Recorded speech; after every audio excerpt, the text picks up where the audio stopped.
has anyone looked at the digital LSAT familiarization tool? It's kind of an interesting little gadget they have there doing it on a tablet. And it's at familiar.lsat.org for those of you who haven't checked it out. It's kind of worthwhile to play around with there. I'll just type it in the chat for you all. It kind of walks you through what the tablet format is like. It's definitely worth checking out. It's definitely different than what I expected it to be. And I think that one of the biggest things about it that struck me as being kind of surprising is that you cannot draw freehand on the digital LSAT, even though it's a tablet. And I kind of always thought the entire point of a tablet is that you can draw on it the way you would on a piece of paper, but on the digital LSAT, you can't do that. So be aware that if you're taking the LSAT in June, it's going to be paper and pencil guaranteed, just as it always has been. The only thing digital about the June LSAT will be the writing sample. The writing sample on the digital LSAT will be separate. You won't be doing it at the test center. You'll be doing it separately on your own time later that day or in the coming weeks or months. Keisha, I saw you took the pilot. I'm curious if you could share your thoughts with that in the chat, just what it was like for you, because I know that some people have had kind of mixed results with it. But starting in July, like I said, the digital LSAT, the LSAT will be going digital. Half of test takers will get the digital format. Half will get the paper and pencil format. LSAC chooses for you, and you don't get any advance notice at all. So I wouldn't want to personally be in that situation, but for those of you who are a bit more tech savvy and tech comfortable than I am, maybe that's not a big deal. But I do want you to know that you're going to be walking in, maybe getting the paper, maybe getting the digital. And so if that is you, if that is your situation for July, then I would suggest getting a tablet of some kind.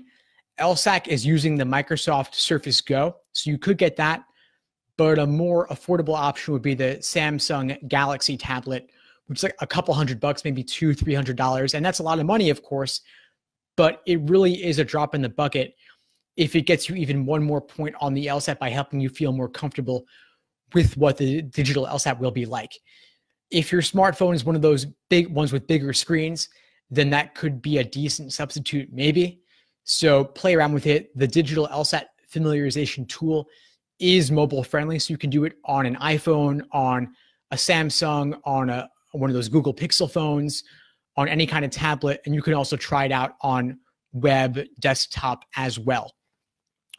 I did a recent podcast episode with my friend Graham Blake on the LSAT Pros podcast, episode 8, which was where we shared all of our thoughts on the digital LSAT.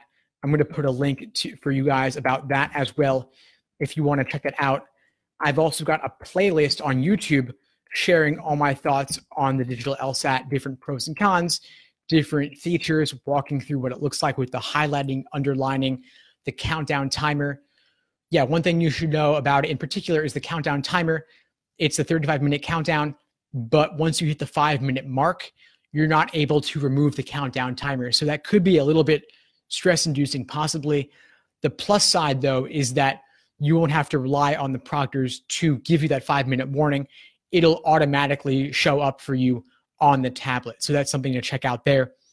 One other thing you should know is that the digital LSAT will give you scrap paper. And so if you're used to not having scrap paper, doing everything on the booklet in very tiny writing, then things have changed. You will be able to draw separately on your scrap paper.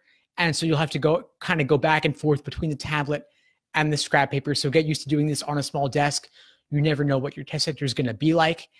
And yeah, just keep that in mind that you'll have to go back and forth. And so you have as much space as you need to diagram logic games or diagram specific questions or make markings on the side. But for example, reading comp, you can't draw freehand on the passage. You have to use LSAC's tools in particular. So once again, check out that familiarization tool I linked there. It's definitely good to have a sense of what you're going to be facing on test day. And the Khan Academy, by the way, does not replicate the digital format. Just because the Khan Academy is digital and is online and is in partnership with LSAC, that doesn't mean that their format replicates what you'll see on test day. So just keep that in mind.